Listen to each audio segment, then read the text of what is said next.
So thank you so much to everyone who's come here to join us for this panel on Europe's new security architecture post-Helsinki. Now, of course, I have a feeling we'll all be speaking about Europe's security architecture post-Ukrainian invasion, but nevertheless, we are also going to take a longer range of time. I'm Terry Schultz. I'm a journalist in Brussels covering the European Union and NATO for many years now, and I would like to thank the Forum for having me here. I have never, ever been moderating something where I was so likely to look out the window and completely forget what else I was doing. Honestly, it's so gorgeous. I can't even believe it. So I'm very pleased to be here also for more substantive reasons than that, and joined by a panel of experts, and you will notice that we have a very large panel of experts, and we will also have Baiba Breise joining us from NATO headquarters, I believe. And so we are going to make it a priority to engage you. This is the Strategic Forum's priority. It's also my priority as a journalist. So we are going to have opening comments and questions from my panelists here, and then we are going to speak with you. So prepare your questions for my panel. And God knows there's enough of them, right? The threats being faced by Europe today, both NATO Secretary General Stoltenberg and the EU Foreign Policy Chief say that it's the most dangerous moment for Europe in a generation. And so there are certainly a lot of things that we need to look at and that we need to talk about today. It's not just Russia, of course, a rising China, a potentially nuclearizing Iran, a burning planet, a freezing winter. It feels like the list of threats is endless. Hopefully we'll get some innovative ideas here for how Europe can work on this together and also with the United States. So joining us from Brussels, and I'm hoping that Baiba is here. I really don't know. Ah, there she is. Hi, Baiba. She's Hello. back. Hey, you don't get this view. Ah, there you are also. But I see you all. You should have come, Baiba. The window, out the window. Sorry not to be there in person, but it was logistically impossible this time. Next time. I understand. Very glad to have you here. So Baiba Breise is the Assistant Secretary General for Public Diplomacy at NATO, and she will also be on other panels throughout the day. So we're really lucky to have her spending the day with us here today. Then Timo Blenk. He is a partner and CEO from Agora Strategy Group in Germany. Damir Černečec. Did I get it? Oh, geez. I practiced so much. No, I really did. Černečec. And my assistant is going to be so disappointed in me. I had it. He is a state secretary in the Defense Ministry here in Slovenia. Jörn Fleck, acting director of the Europe Center at the Atlantic Council. Tinathin Khidasheli, chairperson of Civic Idea in Georgia. And Smiljana Knez, I got that one. Advisor to the President of the Republic of Slovenia on Foreign Affairs, and Guillaume Olanier. He has a very long title. Head of the Department for Europe, North America, and Multilateral Affairs, DG for International Relations and Strategy, and Ministry for the Armed Forces of the French Republic. So expectations are very high of you, Guillaume, to be able to answer literally everything I want to know about France. Okay, so, and we are going to be joined also by our active listener, Ivo Weigel will be actively listening and will also contribute to our panel. So we have a lot to cover here today. There are longer bios on the website if you wish to know more about any of us, but I didn't want to spend our time that way. So we're going to start back in Brussels, Baiba, with you and NATO. Obviously, NATO is not part of the new security architecture, although we know that the alliance has, of course, reconfigured itself dramatically in recent years and even more so in recent months. And I'd like to know from you, what more can European institutions do to help NATO as the backbone of European defense? Where do you see partnerships going? If we need a new security architecture, everyone has to pitch in. Thank you, Baiba. Thanks, Terry, and thanks to our generous hosts, Slovenia, for organizing these rich discussions. We've been able to take a look at some of the other panels, and it's very impressive. Answering your question, I think it's very clear, and we have seen that from the data here and globally, is that, of course, the commitment and interest in NATO from the allies, from the global community, has been unprecedented. So the NATO's mandate, the protection and defense of our 1 billion citizens in the Euro-Atlantic space, is stronger than ever. And we see that also in the new strategic concept, which not only provides this commitment, if necessary, to have both this political cohesion, joint threat assessment, understanding what the world looks like at a time when military force is used against a country without it being provoked. that NATO is indeed united and also ready to defend against these all threats. So there is joint threat assessment, there is political cohesion, and there is readiness to defend that vision that we stand for.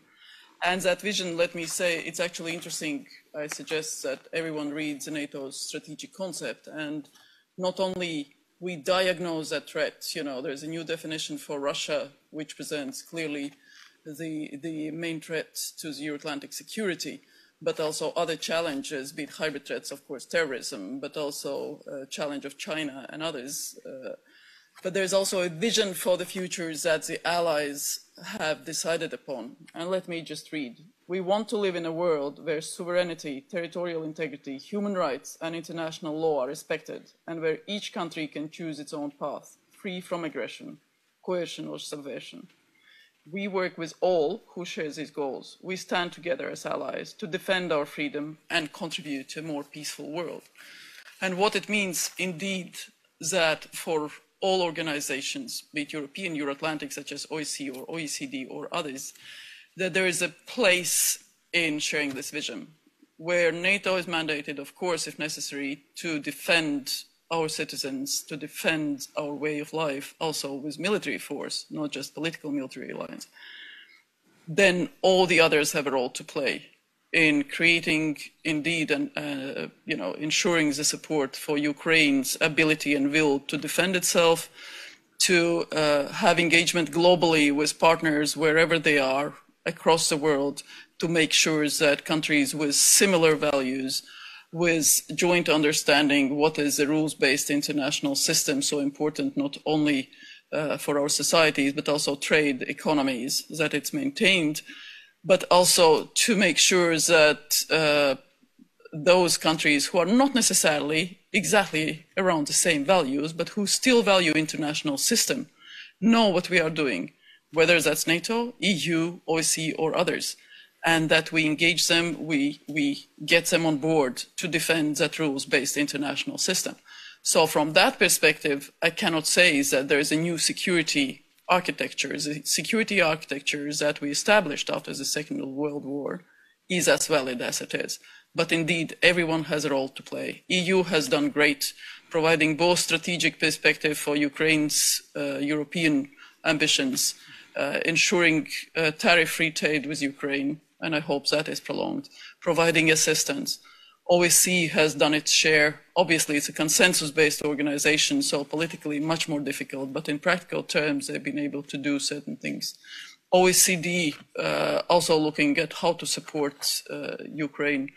So there are various angles in how we all can share that rules-based international system, which has ensured not only security, but also prosperity for our countries. And in that respect, we think that our citizens should ask that from our leaders, that they really commit and continue implementing what they have committed to, because that is in our own interests. Thank you very much, and we will be talking more about other institutions here on the panel, but first I'm going to add another threat. Timo, you say it's not only the military we need to worry about, it's economic warfare, and as Baiba touched on, the NATO strategic concept this time for the first time mentions China, but it's not only China, is it? So what more does Europe need to worry about, Timo? Thank you very much, Terry. So I'm happy to do some remarks on that, and thanks for having me, and thanks everyone for listening. So I think it has become clear also here at the forum that the Russian attack on Ukraine is not a single-out event, but it's a part of a larger development, strategic development of strategic rivalry of Western democracies with authoritarian states. And this, of course, also affects China. At the same time, we've seen during the last 20 years a higher frequency of crisis, be it sovereign debt, financial crisis, pandemic, whatsoever. But main drivers are geopolitical and geoeconomic. And thus, a security architecture, of course, includes companies and businesses to a large extent. And just to give you a few examples, and you all know that the sanction system, counter-sanctions, but also energy resources, dependence on gas, natural supply, whatsoever, to a large degree also the cyber domain. But, and this is most relevant, the high dependency of European companies of resources which are not in Europe, not in Slovenia, not in Germany, not in France, and we need them still. So what does this mean? How do we actually integrate this economic pillar in a post-Helsinki architecture? So just to throw in 3 examples, and we can debate on the rest in the discussion. I think the first thing which is truly relevant is ensuring raw material supply from countries where we need them, and this means forging strategic partnerships with countries, for example, in Africa, could be also Southeast Asia. And for that, foreign aid, and that might not be a popular answer, but foreign aid and infrastructure initiatives like the European Global Gateway initiatives have to be linked to foreign politics. And they have to be linked to countries where the EU, France, Germany, all the countries here have a strategic interest to. So I don't want to say not the other states, but it has to be more strategic. The second point is, of course, strengthening supply chain resilience and trade routes. Also, if LNG comes from Qatar and it goes through the Strait of Hormuz, it's only 38 kilometers in length, at the narrowest point. It's a heavy bottleneck which needs to be considered. So for that, we need quick reaction forces, naval forces, fast deployment forces, and therefore NATO has not a mandate, so we need a European answer to that, and I'm sure that my co-panelists have more to say on that, but I think it's worth thinking about that. And the last point on that is, of course, strengthening independent key industries. You know them all, they're listed in the strategic compass of the EU. It goes far beyond semiconductors and others, but it also means that we have to prevent countries from outside the EU, be it also the US with elections upcoming or China, to acquire significant shares in core European businesses. And this is also not the most popular answer in a globalized world, but this is something I think which really needs to be considered. France has gone farther than Germany in that regard, but for the key industry areas, this is something which has to be on the plate and also considered in the toolbox of economic warfare. I stop here. And thank you very much. But this is, in fact, something that both the European Union and NATO have taken up, control of key resources, especially key strategic resources by, for example, I hate to hit on China again, but this is something that has been addressed in the last couple of years, hasn't it? I mean, they're doing better. Yes, it has been addressed, but it has not been realized. And it's tough to realize, I totally see that. And companies have to do their own fair share of it, so I don't want to blame any government. Company has to do lots of stuff in terms of reorganization, their international architecture, sometimes making a decision between markets, withdrawing from China or the US whatsoever, but it has to be on the plate, and there has to be a stronger alignment between European states. And we see how difficult sanctions towards Russia are in the discussions from package 1 to 6, even within the EU, which is the core states which all be on the same page. But it's heavy. And it's getting heavier in many regards. So I'm glad we have this discussion. Thank you very much. Very interesting. Damir, coming back to you, this puts a lot of weight on member governments, both a member of the European Union and of NATO. When a small state is looking at what they can do and how they must contribute and how much they need this security from the international organizations, what is the perspective? Thank you, Terry, for the question. Nice to be here back in Bled. Yes, when you ask me what I would like to kind of talk about today, Slovenian or small state perspective is the one I want to mention. And for the start, I would like to do a very brief historical flashback through the Slovenian perspective, which is also Slovenian or European-centric view. And what we are talking about today, basically European-centric view on the world, the whole discussion that we are having. So in 1991, Slovenia was in war, and with the war, we gained our independence, as you know. It was a classical, typical war. It was short, but it was war. And then in the 1990s, we had, as you remember, Yugoslav wars in the Balkans. To end those, NATO intervention, US intervention was needed. And in 1999, with the Kosovo crisis, things happened once again. And after that, we thought that conventional conflict, war between the states in Europe, it's not possible. We heard the story, or we wrote this, we read essay, Kagan's essay about Venus and Mars, who is from where, after the Iraqi intervention. And in 2001, after 9/11, everybody stepped back. But in 2003, as we know, this international coalition came apart. Yesterday we heard about this fatigue, whether in Ukraine or in the EU and NATO member states. And Prime Minister Rama was very clear about it. There is no alternative to the small states. Now, when things so dramatically changed after this war in 2022, and for Slovenia, it's very clear.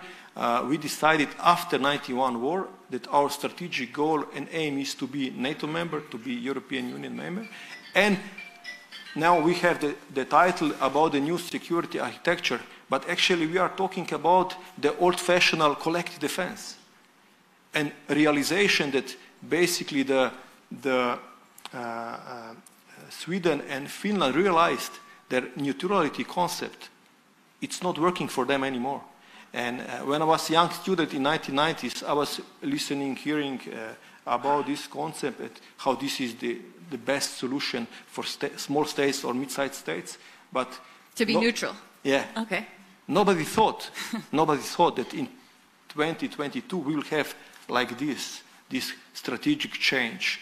And of course, we can talk about the consequences that were mentioned after geopolitical consequences, but I'd like to stay with the topic on the small state perspective and to say just at the end what we are doing as Slovenia, enhance forward presence of the NATO. I've been just recently to Latvia and to Slovakia where we have the Slovenian troops there. And what they are actually doing, they are preparing for the old-fashioned, again, warfare. That's true.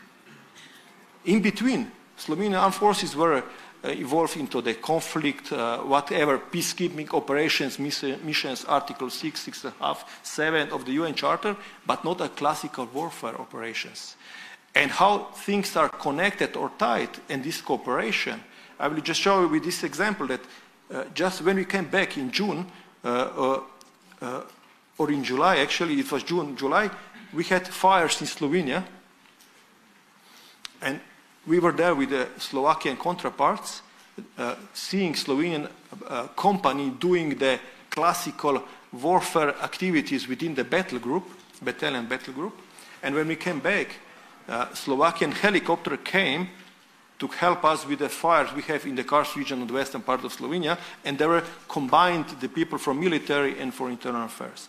So this kind of, and this is all the benefits of the being of this broader alliance. So you can go from the collective defense, being part of the mission operations abroad, and then, of course, at the end of the day, also while doing the civil protection rescue missions for your people back home.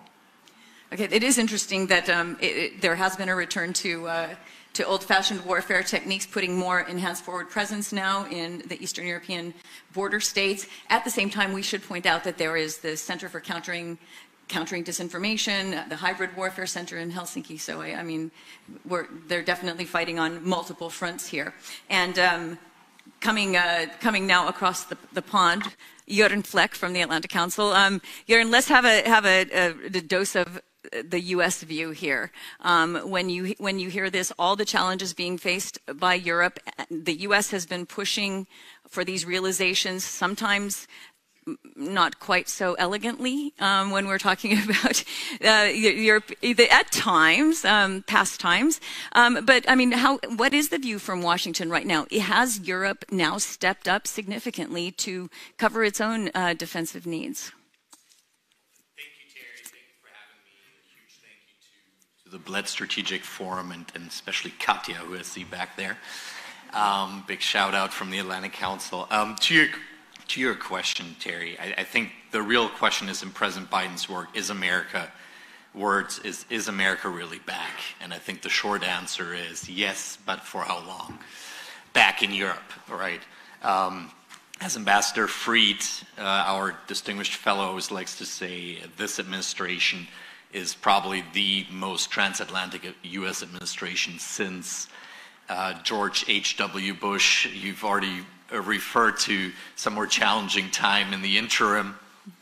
But I think we've seen a huge surge in U.S. engagement in Europe, obviously in from day one, really, of the administration, doubling down on transatlantic partnership, then certainly around Russia's invasion of Ukraine, the military engagement, surge by 20,000 troops, diplomatic, political capital, and diplomatic engagement that we've seen.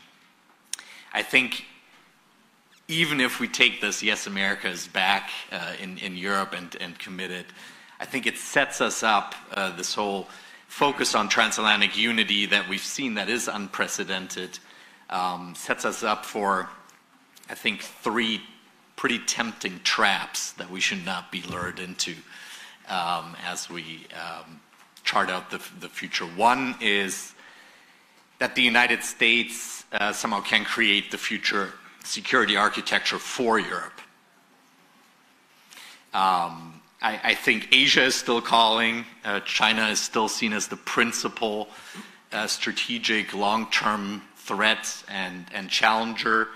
And I think this pivot to Asia is been slowed down by this, but I think in the long term, no one expects the U.S. to keep up that level of engagement that we're seeing right now. In Europe. In Europe.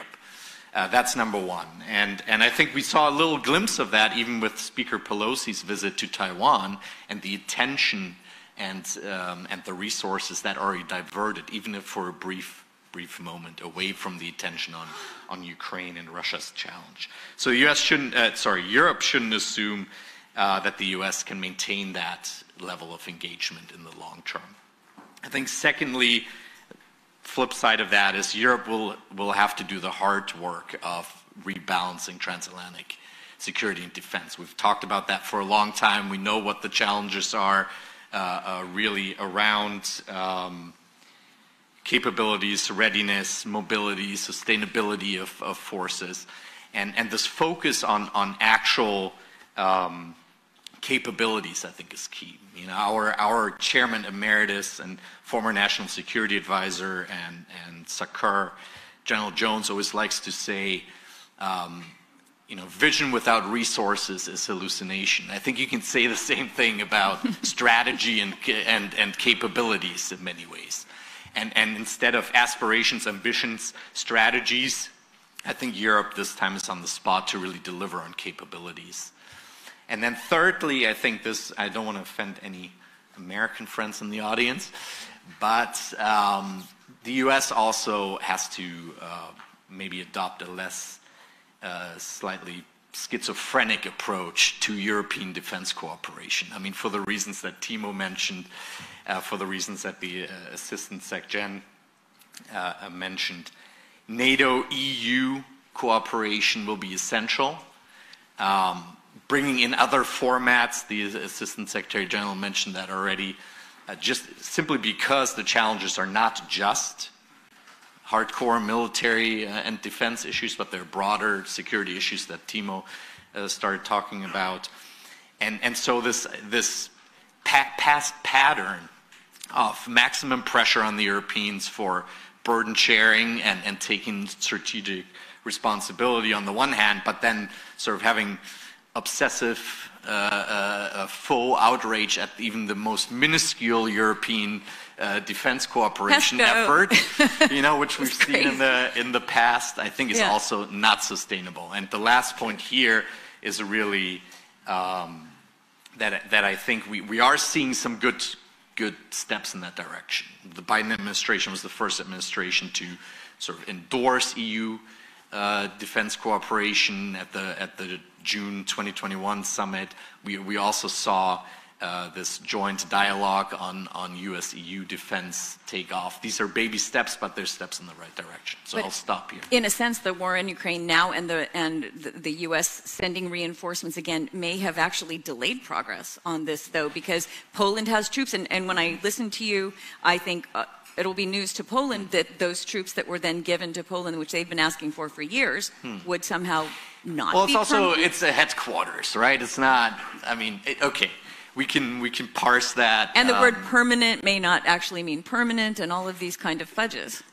That's true, but I think that's exactly the trap or the illusion I was talking about, right? That because we now have been reminded how essential the United States is to European security and defense, that the next step of Europe actually stepping up does not happen. So I think that's one of the challenges. Okay, we're going to move on now to a country that very much would like to be taking part in the EU and NATO debates as a country closer to membership than it is. Thinatin, I mean, when I hear countries like Slovenia talk about getting to choose their future, I'm at those NATO meetings when every time the journalists are saying, are we getting MAP, are we getting MAP? And the answer is always no. And again, also a disappointment with EU not offering, the same privileges as have been offered to Ukraine and even Moldova. So I'm very interested to hear from you. Where does a country like Georgia, which very much wants to step up and be even more of a European partner, where do you see this new security architecture? And do you fear that you're left out of it? Yeah, well, thank you very much. Thank you to the organizers for having me here. This is a very important debate, obviously, for a country like Georgia. And probably particularly for a country like Georgia, not only because of its aspirations of becoming European Union member or NATO member state, but also because for obvious reason of being on the front line of Russia's aggression. And having occupied territory. Having occupied territories and having basically daily activity. Yeah, we do not have today an open fire, heavy artillery war going on our territory, but every day as we speak, there is another territory grabbed or people are kidnapped, another terrible thing happening, just diverting the attention. The whole idea that Russia's policy in Georgia for the last years is to keep us kind of as a hostage of the occupation, that whatever we do, whatever development we plan, whatever 5, 10, 15, 100-year plans we develop, next day something happens that completely diverts our attention and grabs the resources and energy of everybody in the government. So this is why all this talk that we have now about the new security architecture, new security arrangements, new security narratives is obviously critically important for us. Yes, we failed on the European Union part. Here, I will be very brief. It's more our fault than European Union's fault. This is the point we are different from NATO. We are not angry on the European Union. We are not as a nation. I mean, we do not feel that European Union failed us, just the other way around. Unfortunately, we did not manage to meet the expectations that were out there for Georgia. And then we've got the result as we've got after the June decision. But when it comes to NATO, same as my Slovenian colleague, I will go in line with him, a little bit of a historical flashback. Yes, 14 years ago at the Bucharest summit, Georgia and Ukraine were offered the membership. And it was seen at that time, actually there were two absolutely contradictory opinions about it, and the society was very much split on that decision of the Bucharest summit. On the one side, obviously, we were expecting much more, and George W. Bush, in this case, was lobbying heavily for Georgia, and we somehow believed that American voice and support was good enough, which unfortunately was not. And then, yeah, at the same time, we've got a promise that no other nation ever got. There was a document by the NATO countries saying that Georgia will become, there was a promise made that Georgia will, and obviously there was an expectation that, okay, 5 years, maybe a little more, maybe a little less. Yeah, in Georgia, of course. And NATO will keep this promise. So we are right now. Unfortunately, we still hear now in August 2022 that Russia's aggression in Ukraine was unexpected for some nations. I really never understood it. Why, how is that possible that it was unexpected when not only signs were there, and sometimes you hear that all the signs were there. No, it was not the signs that were there. Actual action was there. Russia is a country that in 2008, and we keep reminding everybody, we are like a broken record now, that it's a country that actually went by force, heavy machinery with tanks and artillery and everything we've ever heard in that old-fashioned warfare, and occupied almost 20% of an independent sovereign country called Georgia. And then we had Crimea in 2014, and still... Also a surprise. Yeah, and also somehow a surprise for everybody. And we Georgians were telling to everybody, I was a Minister of Defense of my country, and I remember on every single visit, every single dialogue, every single meeting I ever had, we were telling to everybody that it's going to happen. Russia is not going to stop, exactly the same way as we say right now, that it's going to more is going to happen. If Russia gets an idea, if President Putin gets an idea that he has a game, he will play that game, and he will play that game not only in Ukraine or Georgia or Moldova, but he will play it deeper in Europe, crossing the line, crossing those secured, very secured lines of NATO and European Union. And yeah, sometimes we sound like some people might think that we are silly, we are hallucinating, we are not objective because we look at the world from the reality of my country, but unfortunately, since 2008, everything we've said proved to be true. And everything goes by the scenario as President Putin outlined to all of us already a long time ago in Munich, and somehow nobody, including us at that time, nobody listened to it.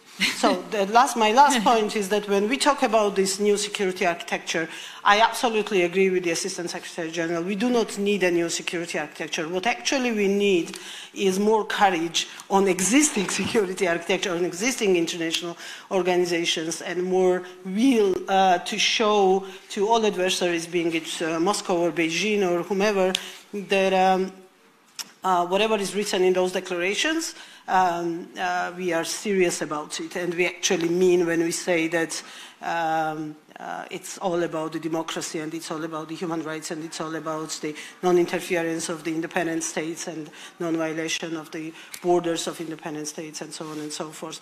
This is actually what is missing. I think this courage that today's world needs is missing from those international organizations because, and I finish with this, we see, and again, we might be very subjective on that, but we see Georgia not as a problem, not as a trouble for the world or NATO or the European Union in this case, but as an opportunity, because it is exactly in Georgia where, in Madrid summit, for example, NATO could have proved that it actually means what it says. By defending Georgia, by getting Georgia on board, that would have been the best answer to Vladimir Putin's policies, that he is not dictating the decision-making rules for NATO, and these are the NATO countries who decide on the merits of the countries. And every paper ever written in Brussels said that we are ready for NATO. There is just political will missing. Courage needed. Well, I'm sure Biba will be able to talk more about that, but this is a perfect transition into Smiljana, because we have confessed to each other privately that we have a fondness for the OSCE. I lived in Helsinki when it was still the CSCE and covered it, and Smiljana says, wait a minute, what about the OSCE? There's still a lot of capabilities here that are not being used, and now's the moment. Is this the summary? This is an effective summary of what you want to talk about. Thank you so much. Of course, this unjustifiable war that Russia against Ukraine is a shock of such magnitude that we are all asking ourselves, what about European security in future? What will happen? Before the war, of course, our security stands on a couple of pillars. It is NATO, a lot of discussion about that, on the EU, OSCE, other organizations. And then we are now approaching 50th anniversary of the Helsinki Final Act in 3 years' time. So, and we know, of course, that to get there, to get to Helsinki originally, took a couple of decades, couple of negotiations, couple of, people of goodwill. And for the time being, of course, we cannot see any of this right now. And it is really a question what to do, how to go about it. OSCE has, of course, as you have indicated, mechanisms that should be really of great importance. For example, the National Minority Commissioner is a person who is in the security part, not as a conflict prevention part, not typically as a human rights part. Although the advantage, the added value of OSCE, of course, it is that it has these three baskets and this human security concept underlining everything. But we are back to hard security, as we have heard a couple of times today and yesterday and so on. And what is even worse, we are back to the basics. And many people have spoken about it yesterday, today. And the title of this Bled Strategic Forum could not be better. And I see OSCE, as one of those organizations that can really help us getting to the power of the rules, not vice versa, not to the rule of the power. So, but it seems, I'm pretty sure that the way how this, the war in Ukraine will unfold will determine to the great extent what will happen afterwards. And we are very, very far from it. And this is, and to the serious thinking, what to do next. Would we return to the history when we will speak, when the main keywords will be, I don't know, containment, deterrence, or will we go after a couple of decades in more detente and, But it seems that we are really thinking, many of us, many of colleagues in the audience, what have we learned from history? Is there anything valuable that we can bring into future discussions? So I admit, I have to confess, I have many more questions than answers, but I believe that the purpose of such meetings is actually to somehow brainstorm, to listen to each other, to learn from each other, and to see what can we do together, somehow to remind ourselves, as it was said at the very beginning, of these basic values that we treasure so fondly. And this is it is UN fundamental values also in the NATO, in OSCE, everywhere. But we are now facing the situation that these fundamental values are not respected. As I said, we will see what time will bring, but somehow we should keep this in mind, that the core values are there and we should somehow follow them. And the OSCE is special. We should also point out that because during normal times, Russia participates. It is a consensus. And the US is there. It's a really unique organization. And indeed, it is, but as it was said, it is a consensus-based. And I believe that, the impression is at least, that in the first years, maybe after the Paris Charter, these mechanisms that OSCE has established really worked somehow as a prevention tool, conflict prevention tool. Although it could be the situation, that they led more to the frozen conflicts than to solve them. It's, a matter of analysis.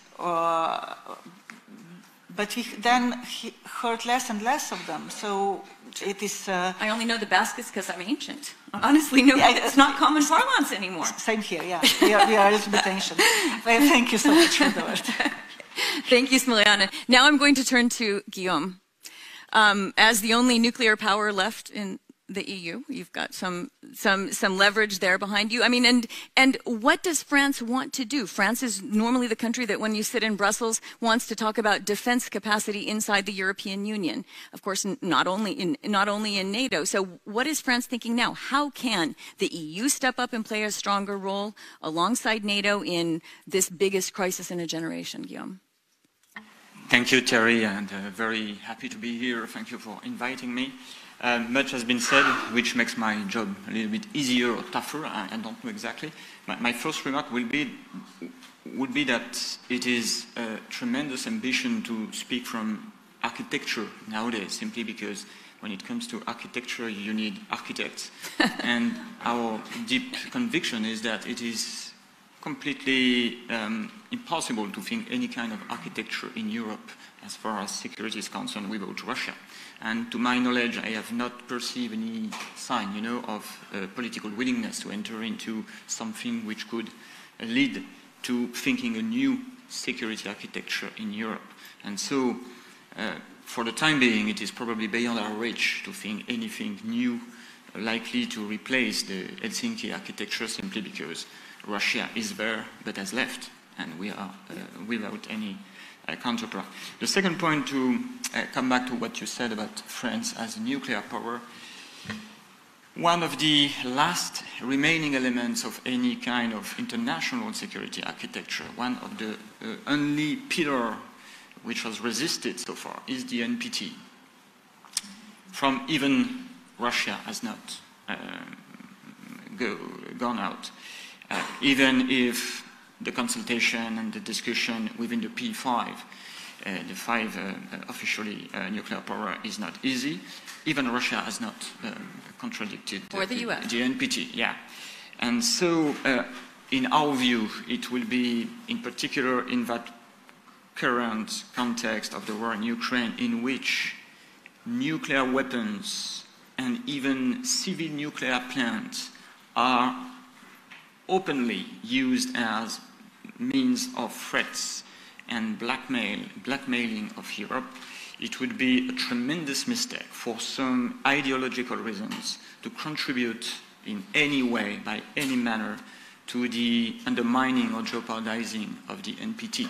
And I'm referring, of course, to the Comprehensive Ban Treaty and all initiative trying to install the idea that nuclear weapons are illegal or illicit, simply because it would be a problem for us, France, for example, or maybe Great Britain and the US, but probably not for Russia and China to continue to have nuclear weapons. The third element is, but it has been said, and I do agree, that the range of issues that we have to take into account in terms of security have broadened. In in the 70s or 80s, we could conceive a security architecture based on common values, but based on agreements dedicated to the capping of conventional forces, the fighting against the proliferation of weapons of mass destruction based on START 1, START 2, and so on. Nowadays, we see that the main risk, the main threats and challenges that we are facing in France, for example, is hopefully not to receive bombs or to get bombed or anything.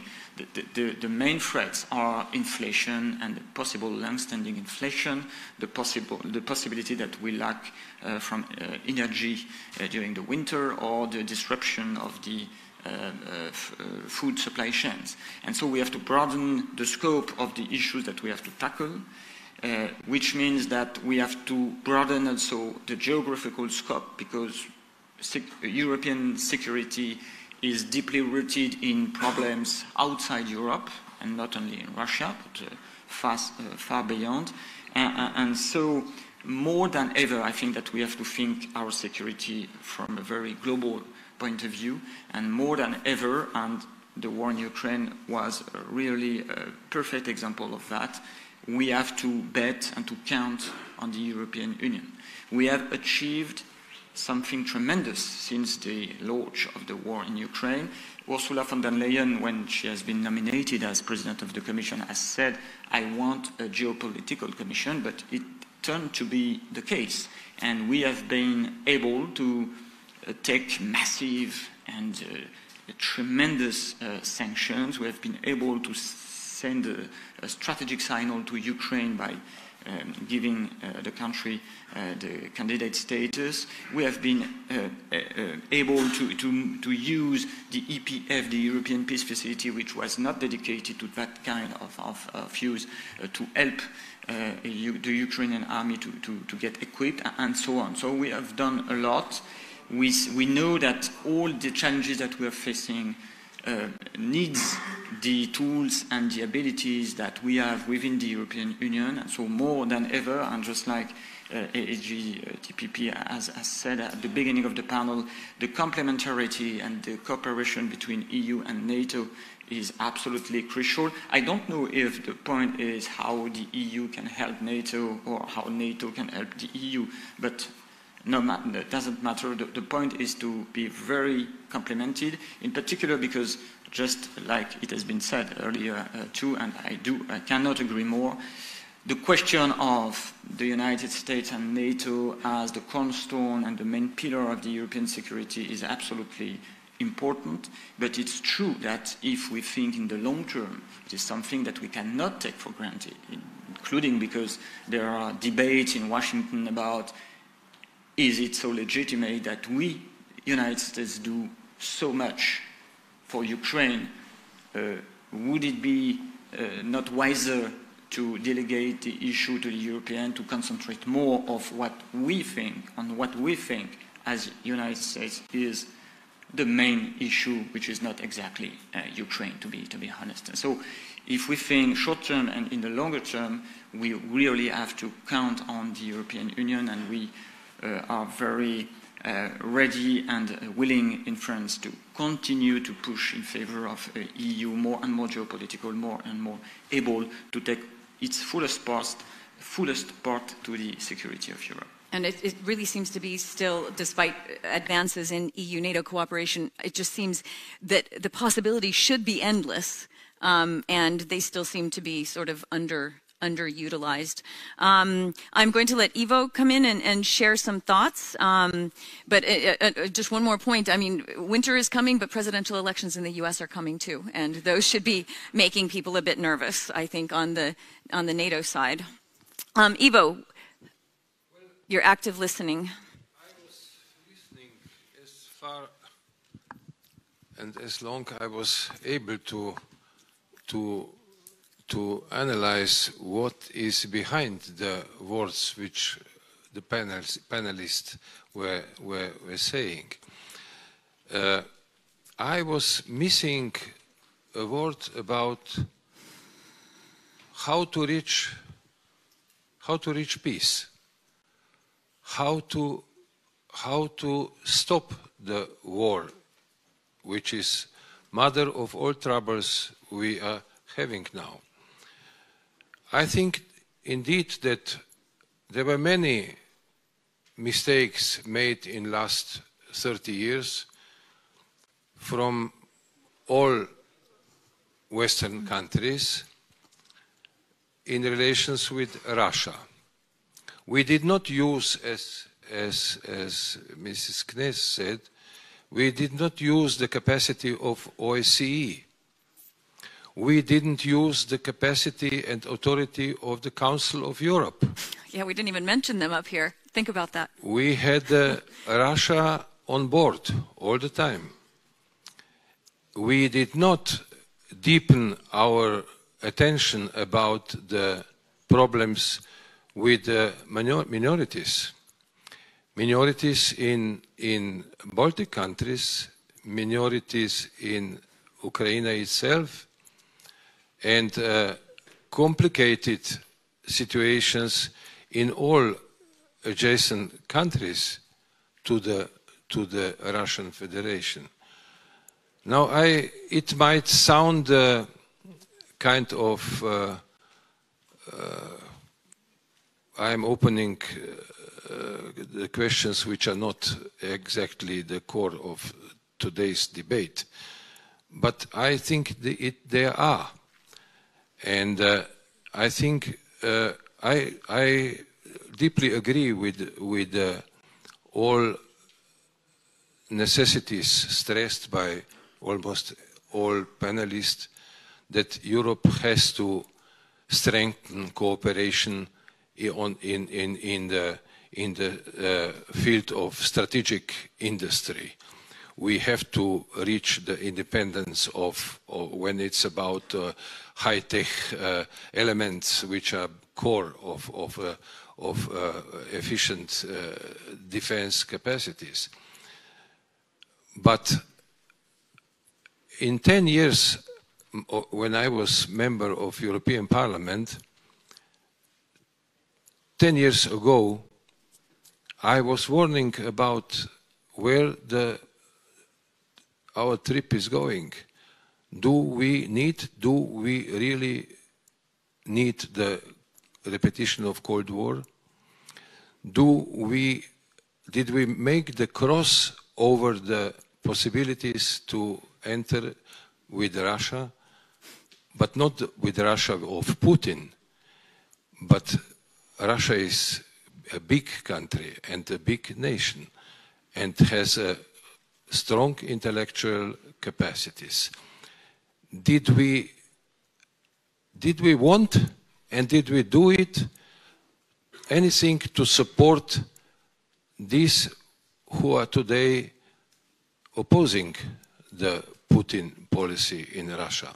Did we do enough to encourage them to build up a quasi-democratic state, which Russia initially seems to be in the time of Kozyrev, I remember, and some other guys, you know, who reflected with the different values, which shared our values. There was a time when there was, you know, what I'm speaking is, I cannot accept the notion that Russia should be seen as an enemy forever. Putin will end his term, so or a different term. But Russia will always be there. And I think we should pay some attention to this, even though it is not popular today to speak about how to reach peace when the war is raging. And I am, of course, 100% persuaded that Ukraine needs our support, our solidarity, and trust that European prospect is something, not just a paper tiger, but something which can help Ukraine to, after the war, once will be over, to reach the prosperity within the European Union. Thank you very much. Baiba, did you want to come back on any points that or may I open to the audience? Thank you. I think that we covered very well the various angles of both in terms of the security architecture, but also what it involves, what type of pillars, what type of efforts from a variety, not only the organizations, but groups. There was one element that I did miss in the discussion, which was what we see in Ukraine, and also what NATO and what the EU and others have been working on, including nationally, is the element of resilience. What we see in Ukraine currently is a total comprehensive defense effort by all of Ukraine, not just the whole of government, but the whole of society, where the public sectors, the military, the private sectors, the civil society organizations, media, academia, everybody plays a role.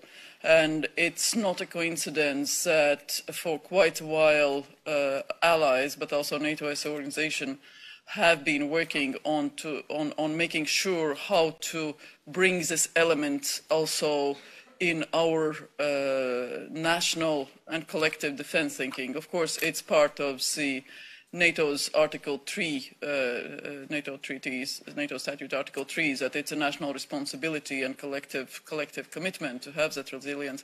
But de facto, what it means is that there is no more sort of delegations that is just the militaries that defends. It's a whole society, whole country effort where again, the private sector, the civil support to militaries, the various organizations at the civil society levels, the networks, the roots, play a very important role. And again, how it's organized nationally, it's up to the countries. But I think it's important for all participants, for all of us to understand that that is something that we cannot delegate to the governments or cannot delegate to the institutions, that we all have a role to play in defending our values, commitments, and the lifestyles, the democratic way of life that we want to maintain. And in terms of defense cooperation, the EU defense ministers are just at this very moment as we sit here discussing how to create another training mission for Ukrainians. So this is, again, EU stepping up on a defense capacity, trying to help Ukraine. So there are examples of improvements in taking responsibility on the EU side. I would like to take questions now. I promised this. Maybe I overpromised this. Could I take 3 questions? There have got to be more. Otherwise, we'll just sit up here talking amongst ourselves. This lady, this gentleman, and one more. Okay, we'll start with those 2. And please direct them to the panelists that you would like, or to the entire panel. And introduce yourself. Hello, my name is Blanka Jamnišek. I'm a former ambassador of Slovenia to the UN and OSCE in Vienna. So I'd like to share an experience and address maybe first a comment, sharing the experience, and then a question but just very briefly, to all the panelists. Yes, just after Slovenia joined EU and NATO in 2004, we had the privilege of chairing the OSCE in 2005. And those were bad times too, because we started with the Orange Revolution in Ukraine, and then a series of Rose and other revolutions in the Central Asian states continued. And we didn't have the budget approved. The Russians were considering leaving the OSCE at the time.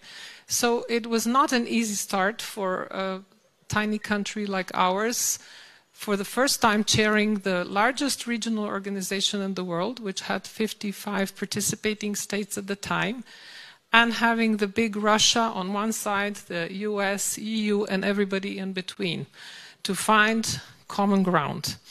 And this debate today reminds me somehow of the questions we had on our minds as we went along on a day-to-day basis. Now, I think we used very simple, basic attitudes like dignity, respect, finding common grounds, and all on the basis of the values of human rights, of respecting human rights and the rule of law.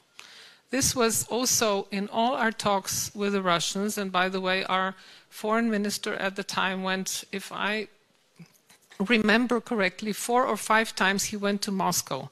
No other chairman in office in the OSCE ever made 4 to 5 trips to Moscow in the year of chairmanship, before us or after us, as far as I recall. So anyway, we were really reaching out in this simple way how to find common sense and keep the Russians on board and try to find ways to overcome the really difficult situations we were facing. By the end of the year, we got their support to have the largest number of ministerial decisions in the human rights basket, in the economic environmental basket, and in the political military. So this was a very good ground to go on. Unfortunately, as was rightly mentioned today, in Munich there were some announcements which we overheard, all of the communities, I mean all of the West. And in 2008, part of Georgia was occupied. In 2014, and I was ambassador then in Vienna, it was Crimea. We were all shocked. But rightly already said, there were so many signs that this is going to happen. And we overlooked signs also after 2014. So these processes don't happen overnight, although I heard that Putin decided overnight to occupy Crimea, and even the Ministry of Foreign Affairs in Russia was surprised, about this. But anyhow, so would your recommendation be that we go back to that? No, my recommendation is to find ways, back to the basics again, find ways, not cut all the ties, find ways diplomatically, of course support Ukraine, there's no question in that, but find ways how to overcome these terrifying situations which we don't know the end of. We don't know how far this pathology can go on. And the question to the panelists is, what is your opinion how to find a way out of this? Just as Mr. Ivo Weigel said, we all have pretty much the same analysis, how we got here and what's going on, but the big question is the future, because it affects us all. So this is my comment and question. Thank you very much. Sorry and for the gentleman. I have one more quick question here, and then I'll take one more. And then I'm getting nervous on time.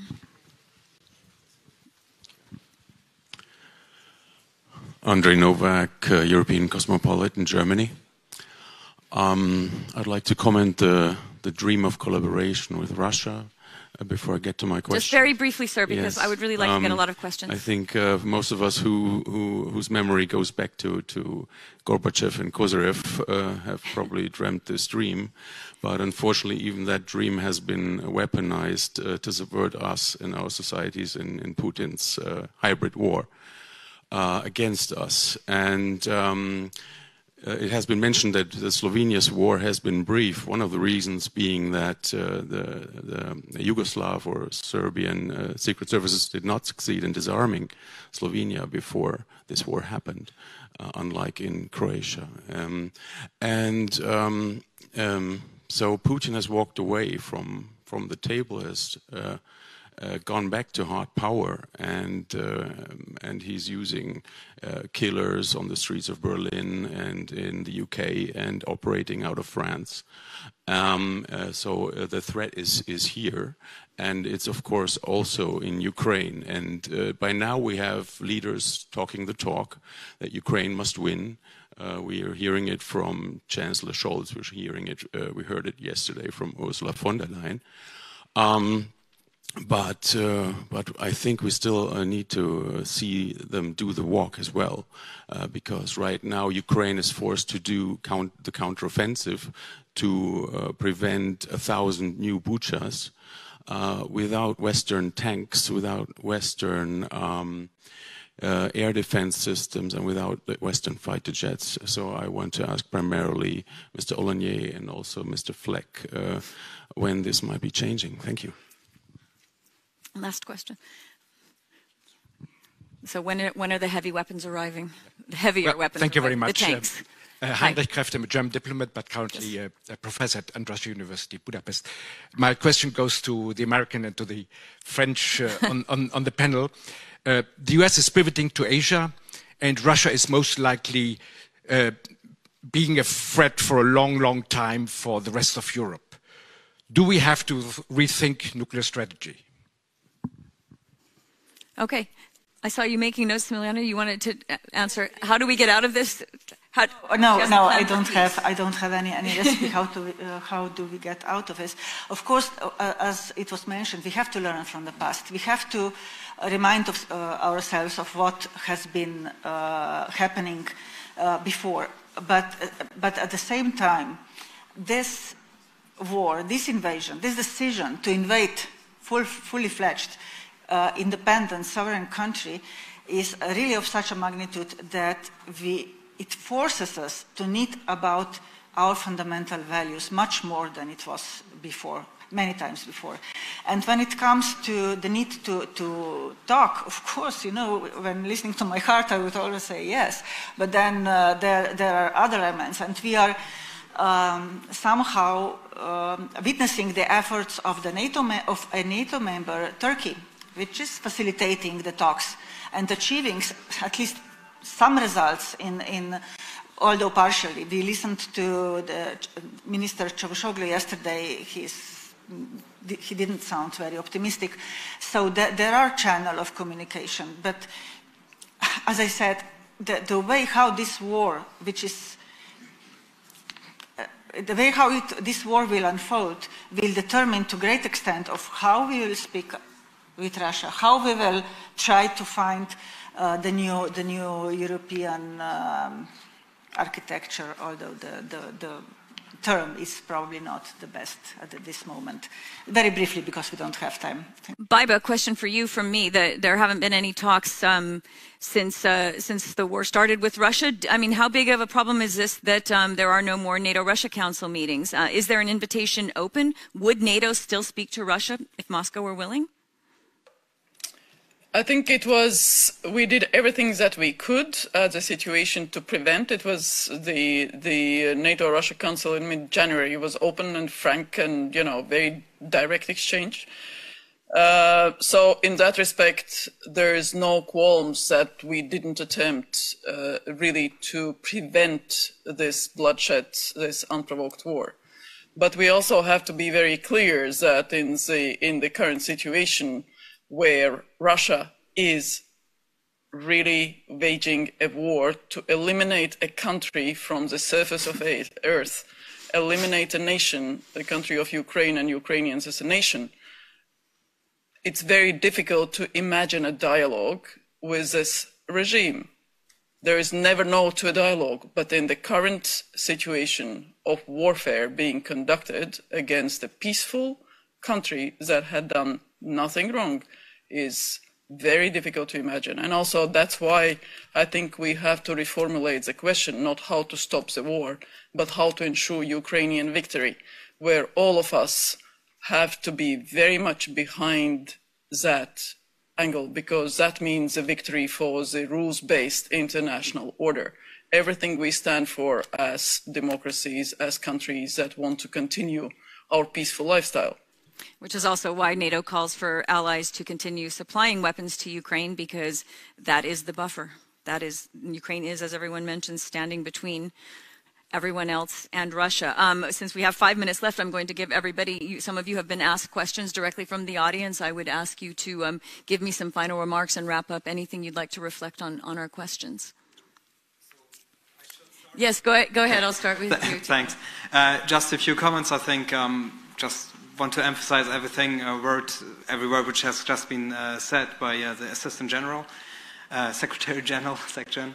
And also, I mean, it is very clear that this was a Russian aggression. I totally do not agree with your analysis, Ivo. I think it's wrong from the beginning. It's a Russian attack. Every people should have the right to go in that direction they want to go. And even if they would agree on basic human rights, Buja and others just show the irony, so Russia can agree on whatsoever. If they don't implement it, that goes for nothing. And this should be very clear. In terms of economic warfare, because I started with that, there's still room for improvement. So, for example, there are points where we could hit Russia where it hurts, and if you start a negotiation, you should always start from a position of strength and power, so that you don't come and ask for a favor. Please don't invade Ukraine. That's just absurd. So, for example, in terms of nuclear and France, with Rosatom and nuclear supply from Russia to France, I think there can be made cuts which hurts Russia. In terms of sanctions, Russia is gaining more money with lesser gas that they still sell.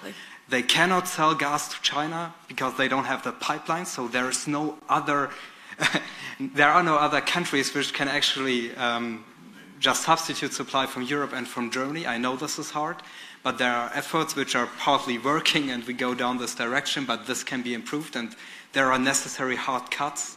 And Edi Rama did mention that, and I think in Germany the public is split maybe, but there is also strong willingness to proceed. And so there's still room for improvement, and we should go this way. And if there's a regime change in Russia, would be fine, but also, and I say that also very clearly, as I'm not a diplomat, I can be frank, in terms of all what we get from Russia, a large majority of the population seems to stand behind the regime, and the intellectual Russians, which you mentioned before, are rather fleeing the country, going to Istanbul, going to other countries in Europe, and so we have rather the Iranization of Russia and also the cooperation with Iran and Russia, which is kind of ironic, but also seems to proceed. Thank you very much. Guillaume, you had a couple questions at you. No, maybe just to pick up the easy question of how to end the war, which is obviously what we have just all take care in of it mind. for all the rest of us. I do not have the answer, of course, in particular because I'm not Ukrainian nor Russian, so I have not all the keys. What is sure is that we can obviously hope that Ukraine will prevail, but it won't be easy. At the very least, we can make all that it takes to get sure that Moscow cannot win. And if we succeed in being credible in our determination collectively to remain cohesive and to impose huge costs and to make sure by all means, all necessary means, which can mean a lot, that never Russia will be able to erase Ukraine from the map of Europe. At the moment, the war will end.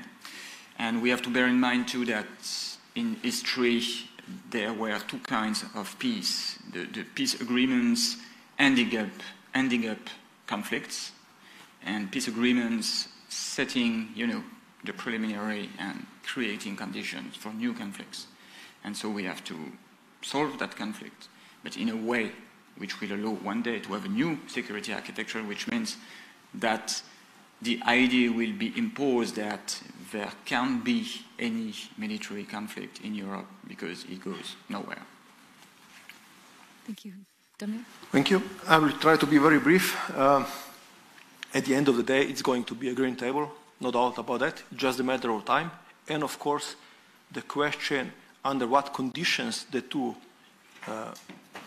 parties are going to sit around this table, who is going to be in the stronger position. What I'd like to stress about this Russia discussion is that we are facing the challenge or the war now due to the understanding in Russia that only legitimate balance of power is the one deriving from 45. Warsaw Pact and Soviet Union are our legitimate sphere of influence. So we can do whatever we want to do there. But things change after 1990s. And realization, going back to history, is Russia is not here. So they are stuck in year 45 in regards to the balance of power. And Ukraine is now the test example that, yes, of course, you can do the talk. But at the end of the day, it's war or traditional warfare that we are seeing in the Europe, in the center of Europe, in the heartland of the Europe, the one that we are faced with.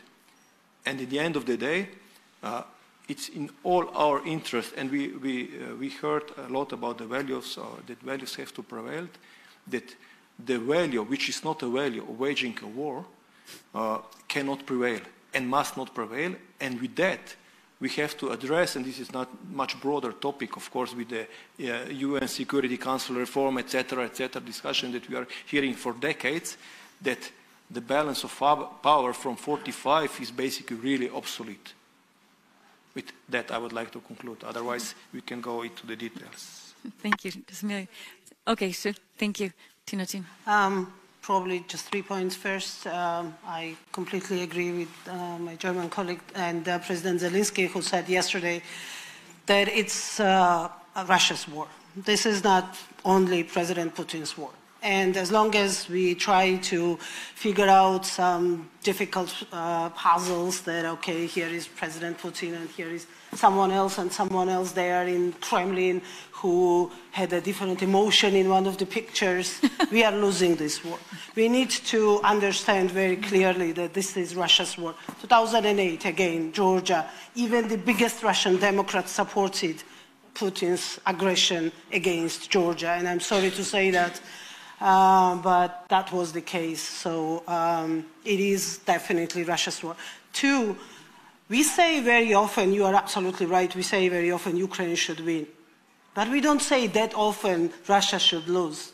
And I think this is where another problem is. Psychologically, somewhere in our brain, we compromise with this idea.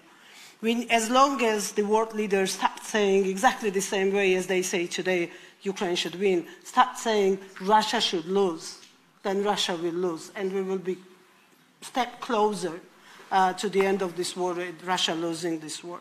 And I know in diplomacy words matter, and every single word matters, and as long as people refrain from saying that, there is a problem that we are facing there.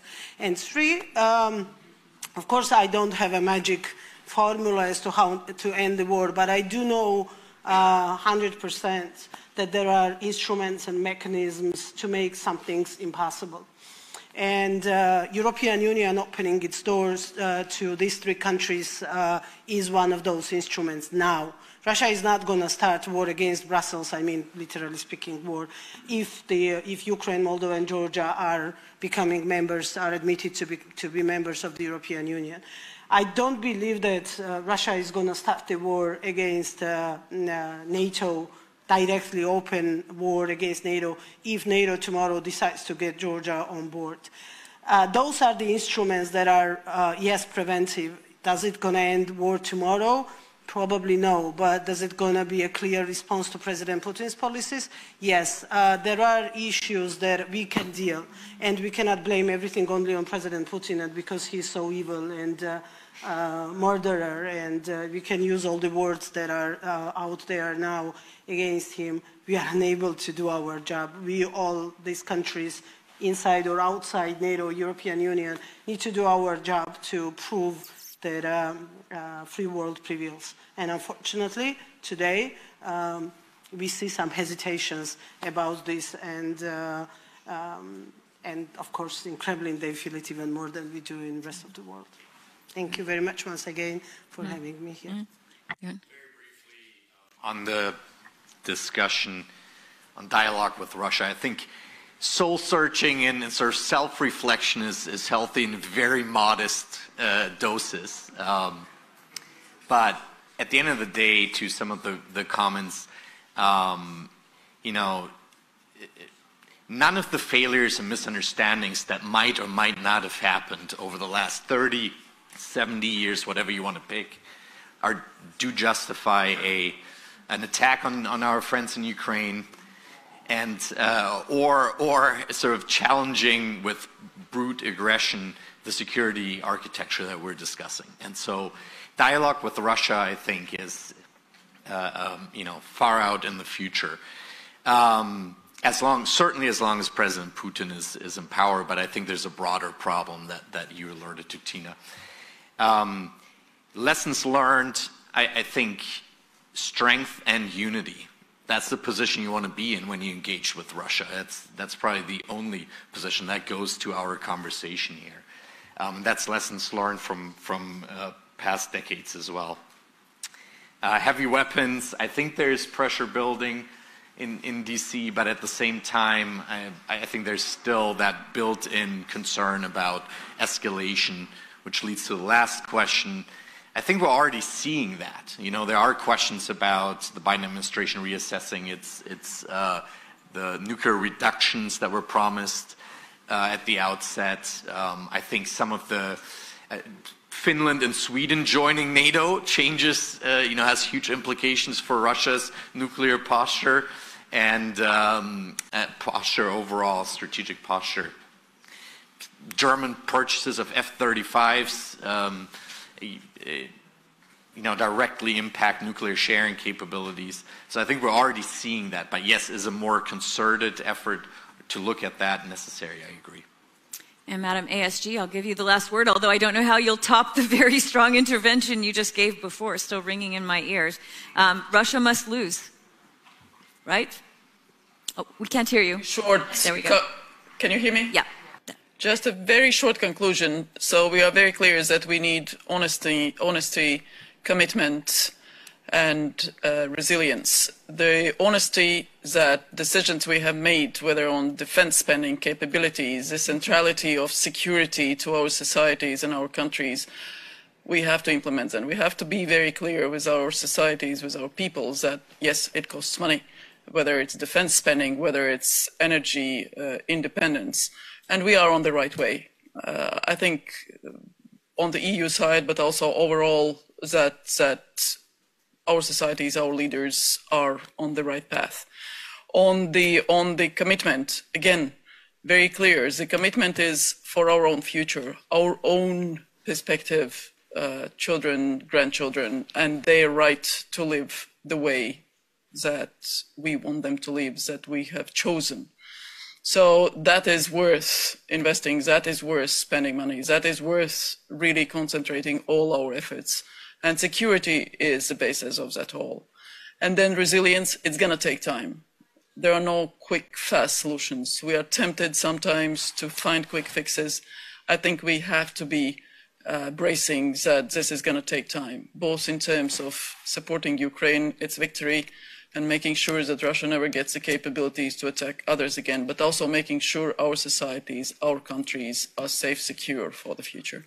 Okay, thank you very much. So no calls for new institutions in Europe's post-Helsinki security architecture, and I would say basically an acknowledgement that none of them are being used to their full capacity at the moment. So as Thinatin said, courage is needed. courage is needed. Thank you very much to all of you for participating. Thank you to our audience, and thank you to the Bled Strategic Forum.